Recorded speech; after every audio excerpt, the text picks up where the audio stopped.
Hello and welcome to the Schola Progenium. Today I'm going to be talking to you about a really cool, fun list that I've been trying out recently and developing over the past few weeks. And it's started to really take shape and get some consistent victories for me. So I thought it's time to share it with you guys. Now, this is my pure infantry red tide Blood Angels list. Now, it's really, really fun to use. It's absolutely mad. You've got loads of infantry models running all over the battlefield. You've got over 100 wounds in there, including characters. It's about 99 wounds without characters, thereabouts, approximately.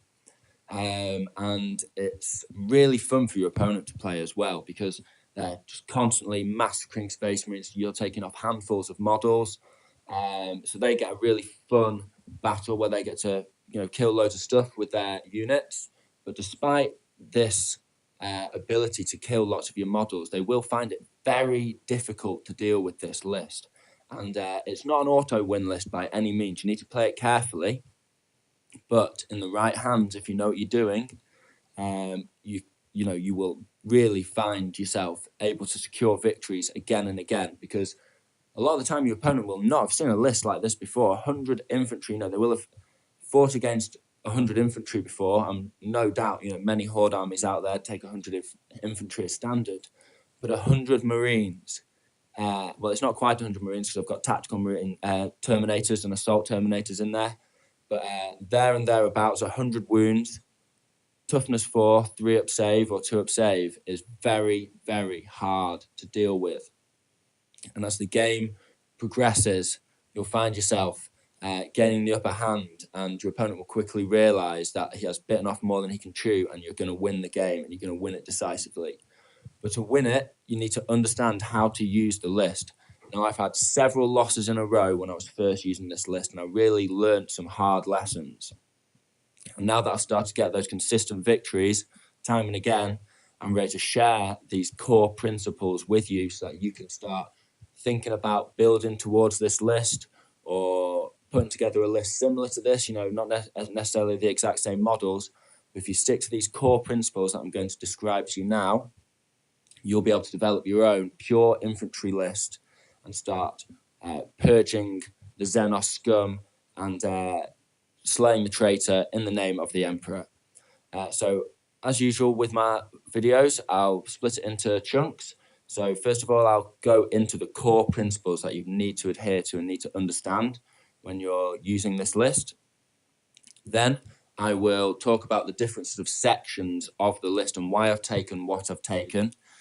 So you don't have to take those exact choices, but you can understand why I've made the choices I've made, so you can make similar decisions or have a better understanding of your options and the decisions you can make for your list. And then finally, I'll talk about the sort of stages of the game and how you want to use this army and the strategies you want to use this army over the phases and the turns of the game. So let's get straight into it with the core principles of your pure infantry red tide army list. So the first principle I would say you need to adhere to very quickly is when you're building your army list, you want to have about 90 to 100 wounds in there. Now, you don't have to stick to that absolutely. Terminators roughly count for about 3 guys, actually, because they've got a 2 up save, Sanguinary Guard, so 2.5, because they haven't got the invuln. But roughly, here or there, you need about 90 to 100 guys. That seems to be the sweet spot, where at the end of the game, you've still got enough units on the battlefield to take objectives and win the game for yourself. So don't drop below that when you're building your list.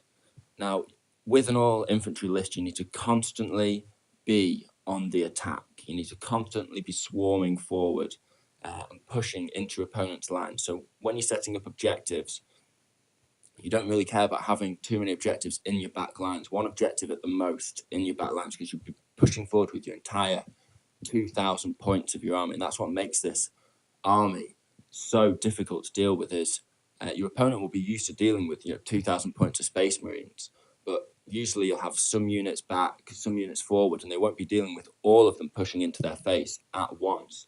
And even when you've got an assault heavy army, usually you'll have maybe 1,100, 1,200 points worth of elite and not so elite, just standard close combat assault units, and the rest will be fire support. But with this army, everything's pushing into their face, shooting and assaulting at every opportunity, and just constantly tying up units that are, powerful shooting units. And I'll get into that in more detail later. But you constantly need to be pushing forward, and that includes with your tactical marines. Tactical marines need to be in their face, spraying it with their bolters at close range, and then charging in and battering your opponent. Now, at this time, the beta rule or the bolter rapid fire rule is still in place, but you don't necessarily need to worry about that. You don't want to be staying too stationary with your tactical marines just to get those extra shots. They are useful, but the sort of main principle is you want to constantly be pushing into your opponent's face and assault with every unit possible at every opportunity. And you want to be ganging up on your opponent's units, so you'll have lots of little units, but your units are pretty good in close combat, and usually because you're Blood Angels, if you're going Blood Angels, you could do this with any chapter and it would be effective because you'd have your own little special abilities like better bolter fire or being able to pull out of combat and shoot if you're Ultramarines. This would work with basically any Space Marine army. But I'm talking more from a Blood Angel perspective just because, I am a Blood Angel at heart. So, speaking from a Blood Angel perspective, your tactical marines are able to shoot with their bolters, but then charge in, and because they've got that +1 to wound, they're generally going toe to toe against other standard units. They're going to do a little bit more damage than they're going to take, and they've got that toughness 4 3-up save. So if you're using them in conjunction with assault marines and combining them in with your elite assault units that you've got in your list as well, you're going to be constantly combining your units together into little hit squads, wiping out an opponent's unit by ganging up on them and bullying them. And then that hit squad of sort of combined units can separate out again. You can recombine to take on the next target. So your army is really, really flexible, and you need to keep it really mobile and constantly be recombining your forces and sort of looking at the resources and the weapons and equipment that each of your units has in each area and thinking, what can I combine together to take on and destroy that unit efficiently? So you're just making the most of your points at every opportunity, and it doesn't matter what your opponent does, what they kill, you've always got another unit ready to take its place, and you've always got a combination of units there to do the job. They can kill some of your assault marines, it doesn't matter, you can combine the remainders with some tactical marines or some Terminators or some Death Company, it doesn't matter what they kill, you've always got other stuff you can combine together in a really flexible format. And that's what you need to keep in mind. You need to be really, really flexible and constantly managing your resources and like micromanaging your resources with this army. So it's a highly intensive army to play, and you have to really think about it. But obviously, don't be hesitating because you've got a lot of guys to move, a lot of dice to roll. So you don't want to make it boring for your opponent. You want this game to flow really rapidly. So my other key principle would be make sure you keep it fun when you're playing this list, because it is a really nasty list. In the right hands, if you're playing it correctly, it will be really hard for your opponent to beat you, and you will almost definitely beat your opponent. But don't make it annoying for your opponent where you're micro-measuring every inch and everything like that. Just be quick and flexible and just know what you're doing and practice with this army. And once you've got the hang of it, the maneuvers you need to make will become very obvious. That would be another key principle, is keep it fun and keep it quick for your opponent. And that will just come naturally. This army does just play in a very fluid way. It's very, very fun and fluid to play, and you feel like an absolute tactical genius when it comes off. Now, the other thing about being mobile is keep your characters mobile. You need to have a couple of combat characters in there, like a Slanguinius or your equivalent if you've got a different Space Marine chapter. And you need to have, I would definitely recommend Mephiston in there. Like, absolutely 100% have Mephiston in there. He's an absolutely vital part of this army. But if not, you definitely need a couple of really good combat characters in there just to act as shock assault units that can get in there and really do a lot of damage to your opponent and force them to invest a lot of their resources in taking down these hard-hitting combat characters. And they'll die, but you don't care about that because it's helped the rest of your army get into position and they're the units that really crack the enemy hard points. You know, you need these combat characters that can crack enemy hard points that your mass infantry can't deal with necessarily with just a few special weapons and, you know, a couple of power weapons that they've got. So the final thing I would say is don't get cocky. So around turn 2 to 3, at the end of turn 3, it'll probably look like you have a massive hand over the opponent if you've played it right, or you'll certainly have the upper hand to a degree. Just because the way this army plays, that'll just be the way it turns out. But don't get cocky, because if you take your foot off the gas, you're not being careful and managing your resources as I've described, your opponent will very quickly start to wipe out loads of units in your sort of 4th and 5th turn, and you'll very quickly see all your board control disappear if your opponent's careful and clever with it, and you leave your units too scattered and you're not combining your forces correctly and maintaining your momentum. So as long as you're maintaining your momentum, you can also keep an eye out for pockets of cover. So don't worry too much about being in cover. When you deploy this army on the battlefield, you just want it as many units as close to the opponent's lines as possible. You're just going to run forward as fast as you can in the first turn, just to close the gap with the opponent, because you're going to be taking incoming fire, and the quicker you can get there, the less models you'll have to take off. So let's look at the army list as a whole now, and then break it down into a bit more detail. So as you can see, I've got 5 characters there and a hell of a lot of infantry. So I've got 2 captains. One's got a mastercrafted bolt gun and a power sword, and one's got a jump pack and a thunderhammer. I've then got a chaplain, and he's got a jump pack and just a bolt pistol. Then I've got Mephi, Chief Librarian Mephiston, and a lieutenant, also with a mastercrafted bolt gun and a power sword. I've got 6 units of tactical marines, 5 men in each, and 3 of those have a plasma gun. Then for my elite sections, I've got a unit of 14 Death Company with 6 power swords and 2 thunderhammers. I've also got 5 assault Terminators with thunderhammers and storm shields, and 5 Terminators, and they're armed with just standard storm bolters, 4 power fists, and 1 power sword on the sergeant. Then I've got 4 fast attack units. All of them are assault marine squads. 2 of them have sergeants with the power axe, and one's got a power sword. And then 1 assault squad's just chainswords and jump packs. And that is the list as a whole. So it's a lot of infantry. It's, I think, 64 basic infantry with the 20 assault marines, 30 tactical marines, that's 50, and then 14 death companies. So they're all 3 up saves, toughness 4, and then the death company obviously have a 6 up feel no pain. Not that that generally comes into play. And then I've got the 10 assault terminators, that's another 20 wounds, which takes me on to 84 wounds. But the termies kind of bring another wound to the table, sort of in principle, another wound to the table, which takes me up to about 94 sort of wounds, and so to speak, in principle, adhering to our sort of list building principle. And obviously I've got my characters there. So let's look at this army in a bit more detail. Let's look at the units in a bit more detail and why I've taken each thing. So let's look at the characters first. Now, first things first, I'd say you want 2 combat characters. Now, those combat characters are going to be doing some really heavy lifting in your army.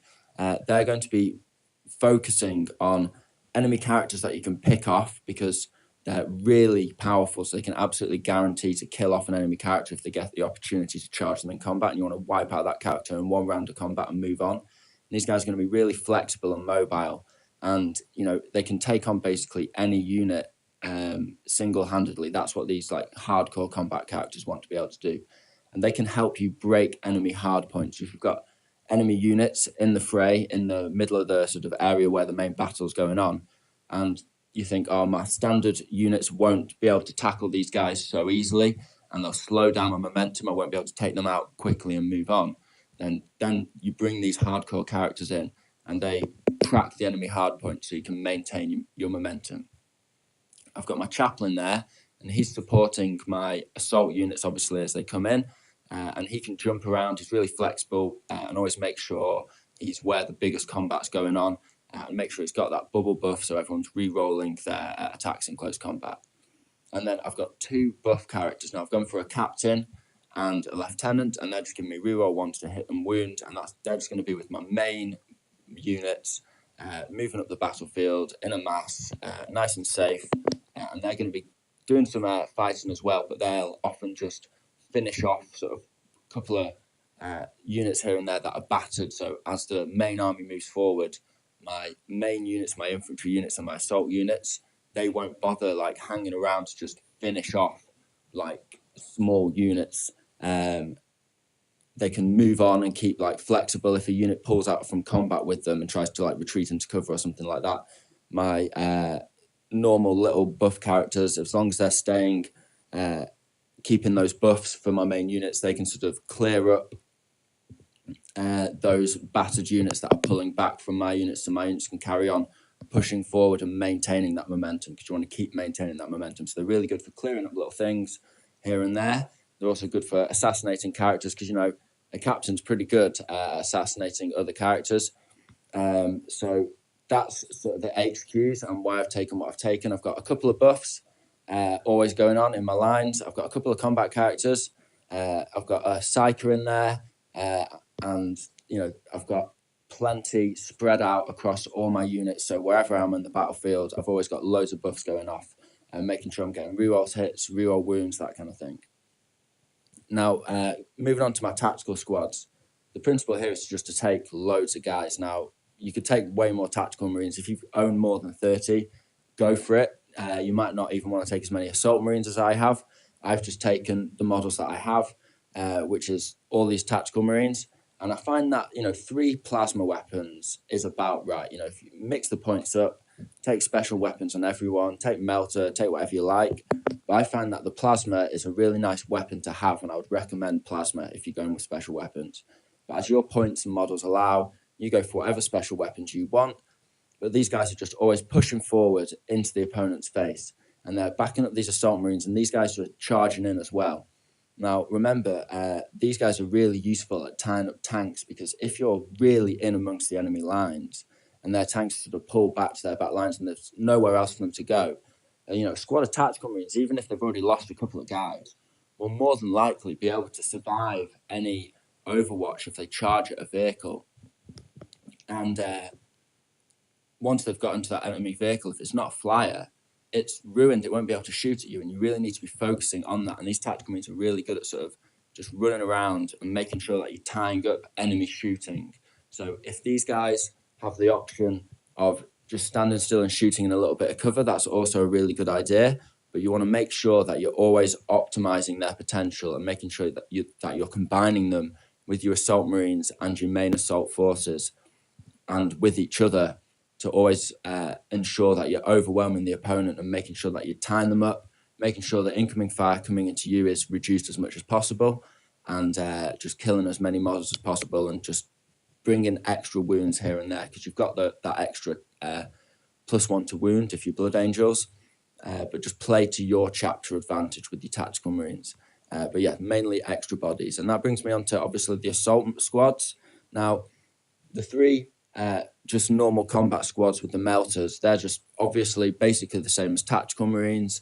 They're just popping tanks with the melters, and these guys often take a lot of firepower on the charging, and a lot of my assault squads get wiped out in the first couple of turns just because they're bringing melter. And I've also got those power axes, which means that they're wounding almost any enemy infantry on a 2-up, because obviously Blood Angels +1 to wound, power axe strength +1, so they're strength 5. So even enemy toughness 4 models, Necrons, other Space Marines, that kind of thing, are going to be wounded on a 2-up. And even things like Death Guard, you know, really ridiculous toughness 5 models, they're going to be wounded on a 3-up. So really, really powerful. And they can also take on, you know, Dark Elder Skimmers. They're going to be wounding those guys on a 3-up, and, you know, other light vehicles on a 4-up. So really, really useful with the power axes and the melters. So they're really good at, again, tying up vehicles, charging vehicles, picking off wounds here and there. And because you're combining units together, although they only do a little bit of damage here and there individually, you're mobbing your opponent with your resources and with your scattered units. You know, they'll get battered, they'll get bloodied.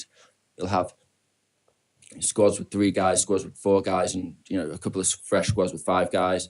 You'll have a couple of hero sergeants running around with just the power axes. You'll have a couple of like 2-man hero squads, which is a special weapon and a power weapon. But they'll be running around just again maintaining momentum and just mobbing opponents' units and bullying them and destroying them and fracturing your opponent's lines and just causing absolute chaos. And then you've got this 5-man assault marine squad with jetpacks and chainswords, and their job is to basically make the most of this chaos that is being caused by your other units. And you're going to bring these guys in on turn 3. You're not going to bring them in turn 2. Bring them in turn 3 because you want to make sure that they live to the end of the game. And you're going to basically keep them out of trouble. If, there's an opponent's sort of little bit of like maybe an offset unit that they can easily overcome in close combat and it's off, unsupported, then take that unit on and assassinate them. But really you want to be keeping these guys well out of the action. And because you pushed your whole army forward into the opponent's lines, if there's an objective sort of behind your lines or in your back lines, you will use these guys to sort of hop onto it, and they may land in the middle and help you fight initially, but as long as they stay safe. But then these guys will be maneuvering onto an objective somewhere else in the battlefield at the end of the game. You want to keep them alive so they can get you that 3 points.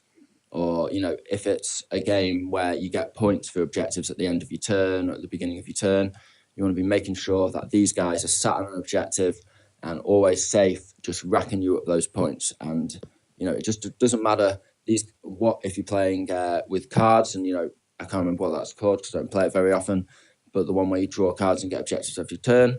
Again, these assault marines are just like jumping around, getting your objectives, and they're just really flexible. And whilst sort of the chaos of the battles going on with your mass red tide just crashing against the enemy lines, these guys are in the back. They're the clever units that are just racking up those points.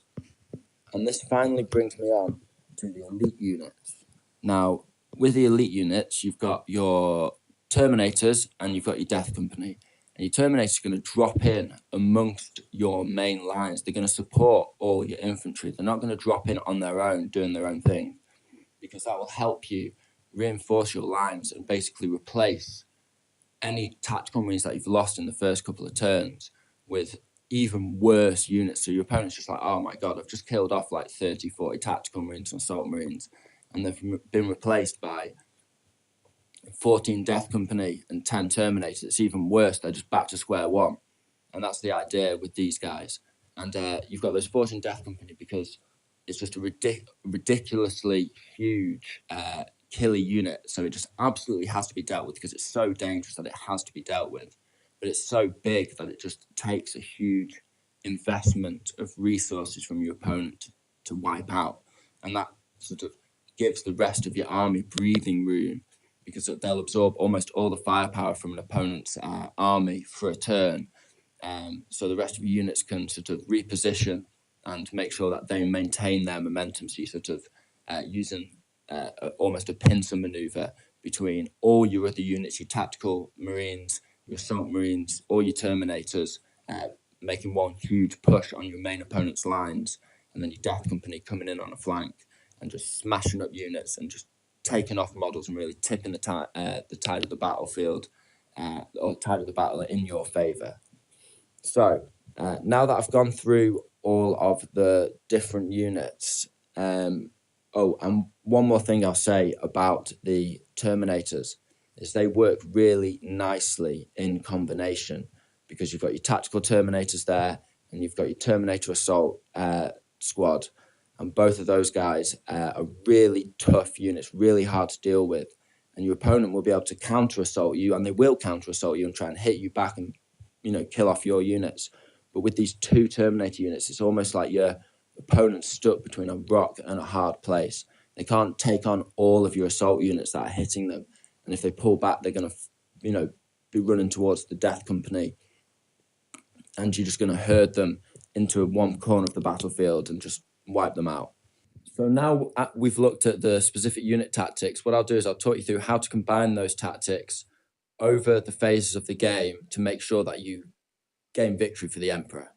So, first of all, you will deploy as close to the enemy units as possible, as I've described, with all your infantry. And if you go second, you will definitely spend the 2 command points to make sure that all your infantry have that 2-up save. Now, one of the things is that the army looks huge when you get it out and sort of set it up. But if you look at it in a bit more detail, when you take away all the deep striking units, which is about just under half the army, it's a lot smaller, and you're only starting off with just over 50 Marines on the table, including characters. Now, if you are going second, it's almost an advantage in some ways, because you'll be able to make use of that take cover rule, and with loads of incoming fire, the enemy, they will be at maximum range. Maybe not all of their units will be able to shoot at you. If they've deployed in such a way that all of their units will be able to shoot at you and they're sort of nice and close just at the edge of their deployment zone, then that is a benefit to you. And if they're deploying in that way and not on the back lines, then that is, really good, because although they'll get a better round of shooting the first turn, maybe first couple of turns, you are then going to get in your second turn for sure. And that's what I found every game that I've played with these guys. It doesn't matter whether I've won or lost, every single game that I have played, and certainly in all the most recent games where I've been winning, my opponents have always sort of set up as close to me as possible, because they think, I need to be killing as many Marines as possible as early as possible. So I need to be shooting at them and getting nice and close. But that's what I want, because I want to get in their face and be assaulting with literally every model in the army, as I've described. So you're going to take a fair amount of incoming fire, and I've found that usually you'll probably lose a couple of squads, maybe 10 Marines in total, and another squad will get beaten up quite badly. Probably have a couple of Marines left in it. If you go first, you'll run up into their face, and then they will absolutely blast you with a load of firepower, and you may lose even 20, maybe even more models, because you'll be really close up, and they'll be able to, they'll probably take the bait almost. They'll pull some units back. They may leave some units like tanks and vehicles stationary where they're already deployed, because they think, I don't want to move them and lose firepower and have to have -1 to shooting. It depends on the opponent that you're facing. But generally, they'll blast into you, and you may lose close to 30 Marines in that first turn of shooting. But that's absolutely fine. You've just got to accept that you're going to lose loads of Marines in that first turn, and that's absolutely fine. Then, in your second turn, you're going to be getting closing with the enemy. And this is where you're going to really rebalance the score, because you're going to bring in 2 units of Terminators, or 2 hardcore, tough, resilient units, depending on what you've taken in your list, down in amongst your lines. So wherever those tactical Marines or assault Marines were killed and wiped out in the first turn, just in the holes where they were, that they left in your lines, you're just going to drop in these Terminator squads 9 inches away from your opponent. Now, you're then going to issue a charge across all your lines. Any unit that can basically makes tactical sense to charge into your opponent, you're going to do that. And you're going to have sort of 2 tactics in mind when you're doing this. The first one is you're going to try and combine units in such a way that you can mob your opponent's units and wipe them out. So be looking for objective secured units, their troop choices, so to speak, and be using your tactical Marines and assault Marines sort of 2-on-1 and charging into them, shooting them up a little bit at close range, and then charging and wiping them out. You want to be looking at charging into cover, so that if you wipe units out, you're in these little pockets of cover. So at the end of your turn, your units are sort of concentrated in a couple of little pockets, nicely secured in cover, so you're not going to take too much incoming fire. And your tactical Terminators and your assault Terminators, they may well not make it in this turn, and that's absolutely fine. And even if they're sat in the open, ideally, if you can drop them into cover, that'd be great, but it doesn't really matter. They're just going to be sat there. There's too many of them to deal with, because on the other flank, you're going to drop in your death company, or nearby, you're going to drop in your death company. And these death company are going to give your opponent a real conundrum, a really difficult choice. They're going to be stuck between a rock and a hard place. So on the one hand, they've got maybe 20, 30 Marine models to deal with, plus 10 Terminators, like 20 Terminator wounds or 2-up saves, in a huge mass pushing on their main lines, assaulting into their lines. And, you've engaged them with a variety of tactical units, maybe tied up some of their key units that they wanted to shoot with, that they'll now have to pull out and won't be able to shoot with. You've reduced their firepower as much as possible, because that's your other tactic, is to sort of tie up units that you can't kill. And, if you've got sort of a 3-man unit here, a 4-man unit here, that, they've taken a bit of damage on the charge in, and they're not going to wipe out a unit, and they can't really combine together to wipe out a unit, you can at least try and tie up units, so you're reducing your incoming firepower in the opponent's next turn. And they've got all that they have to deal with, that whole situation of that big nightmare, absolute chaos.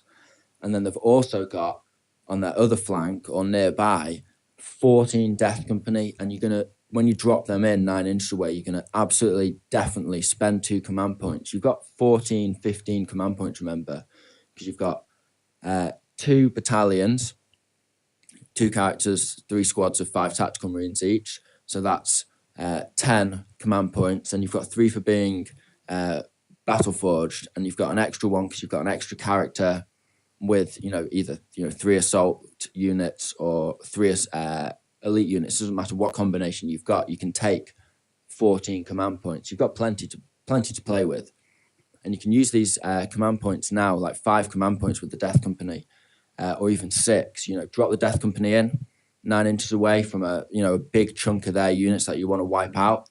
Really turn the tide of the battlefield in this turn. You can spend 2 command points to make sure that you get in 3d6 charge. If you fail that charge, it's unlikely, but if you do, you should average 10 inches with that. You can still spend a command point, to re-roll maybe a 1 if you've got a 1 in there, or a 2, to really make sure that you get that charge in. Even if that costs you 3 command points, you've got to do it.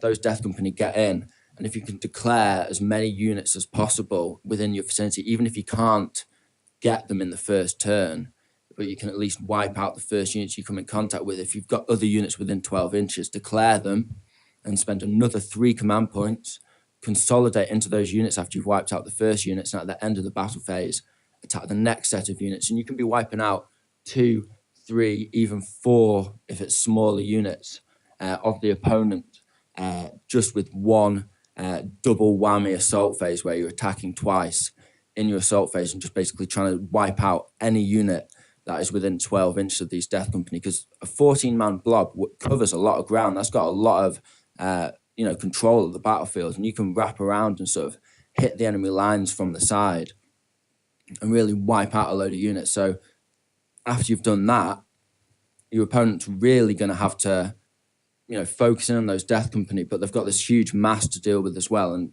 they're feeling closed in, and they're really going to start sweating and feel on the back foot.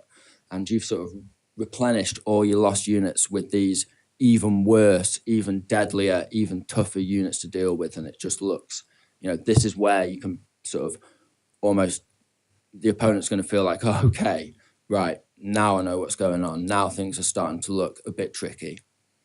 So then your opponent's going to start firing. They're going to start, trying to wipe out units. Maybe they'll kill all the Death Company. Maybe they'll kill all your assault marines and tactical marines, or a fair few of them. But they will have lost a lot of units in your assault, or been tied up with a lot of units. So if you don't get your tactical marines, tactical assault marines, your tactical terminators or your assault terminators in, if they both fail their charge, because they'll be over 9 inches away, it's quite possible, then you may have not actually destroyed that much of your opponent's main forces. You've just wiped out like a big flank with your Death Company. But you will have tied up a load of units that they will have to either pull out or keep fighting and slogging away against your tactical marines and your assault marines. And, you will have maybe popped a couple of transports with your melters and your plasmas.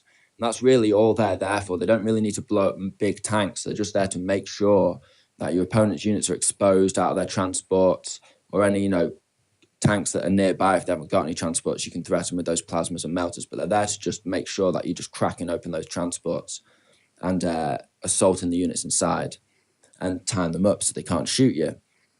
So you'll be taking quite a reduced amount of incoming fire just across the battle lines after your second turn.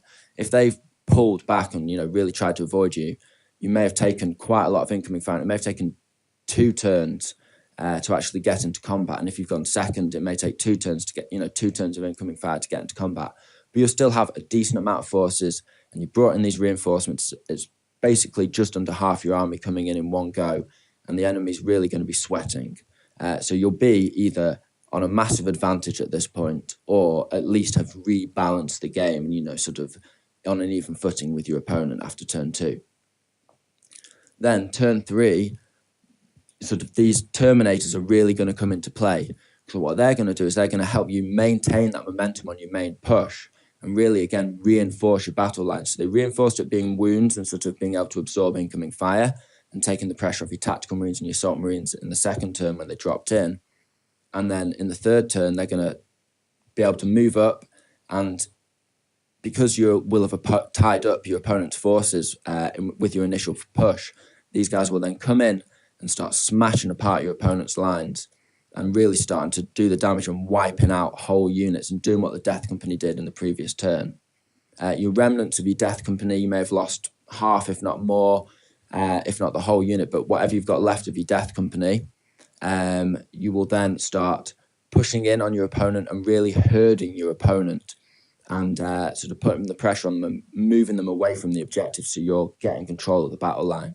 And in your turn 3, you're just keeping that momentum, redistributing your characters, moving them to make sure you're supporting and giving buffs to all your units, making sure you're, assaulting into combats with units as it seems tactically suitable. So you keep tying up opponents' units, so you're just making sure that every turn you're reducing incoming fire. Any unit that gets too close, you run up to it, tie it up, just because you've got toughness 4 with a 3-up save, you can survive Overwatch almost all the time, even against armies that, are getting 5-up hits on Overwatch, stuff like that.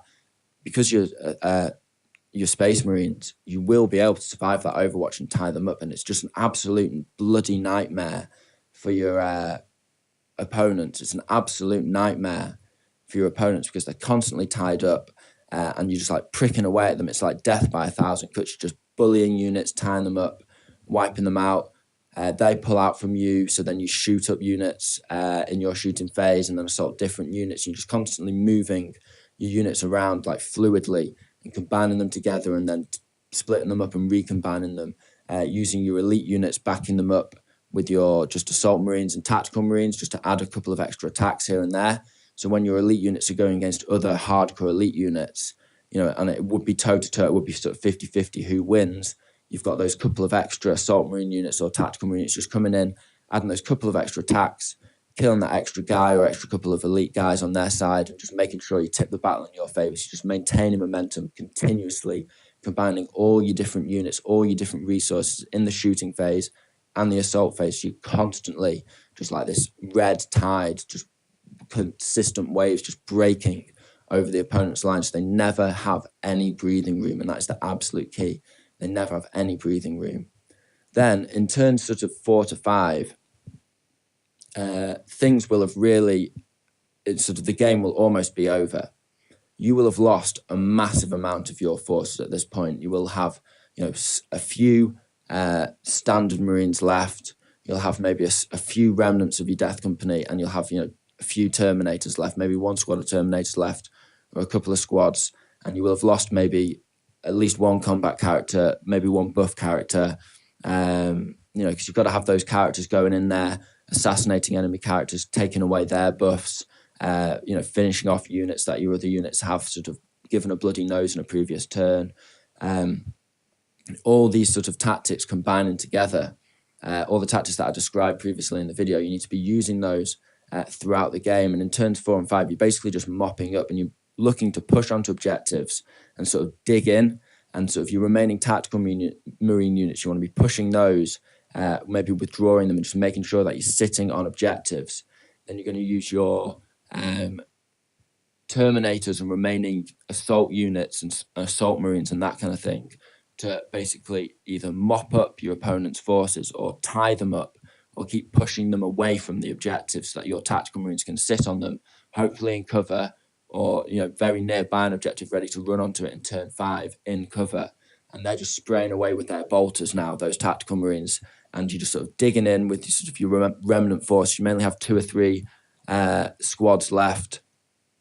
All of them may be damaged in some way or another, but you're just digging them in and then you're sort of protecting them with your remaining assault forces and just continuing to type your opponent's units so they can't really focus fire on your tactical marines and get rid of them. So you've got all the objectives tied up and nicely settled on and supported nicely by your remaining nasty units, whatever you've got left. It doesn't matter. They just combine together nicely to just prevent your opponent being able to counter-assault and push onto your tactical marines and prevent you from taking those objectives. Meanwhile, your assault marines are just taking objective wherever, an objective of opportunity, because I absolutely guarantee you, your opponent will have been forced to just focus all of their units into this crazy, chaotic maelstrom of maelstrom cards. That's what it's called, maelstrom of battle that's going on in sort of around your main push and with your death company. And there will be an objective somewhere on the battlefield that's just totally uncontested. And your assault marines will take that objective and get you an extra 3 points. And at the end of the game, you've just got your tactical marines sat, dug in on a variety of objectives. You've got control of the battlefield. You've herded your opponent's army back away from the objectives, taken control of the battlefield, and then, tied them up and counter-assaulted and prevented any further counter-assaults with your tough units and your killer units. So that is, in principle, how to use all infantry, Space Marine, or Blood Angel army. So I hope you are inspired by this, or at least enjoyed it and thought it was like a cool, fun video, and maybe you've been painting away and thinking, this guy's crazy, but it sounds like a fun idea. But whatever you take from this video, I hope you've enjoyed it. Thank you very much for your time. This has been the Schola Progenium. Goodbye.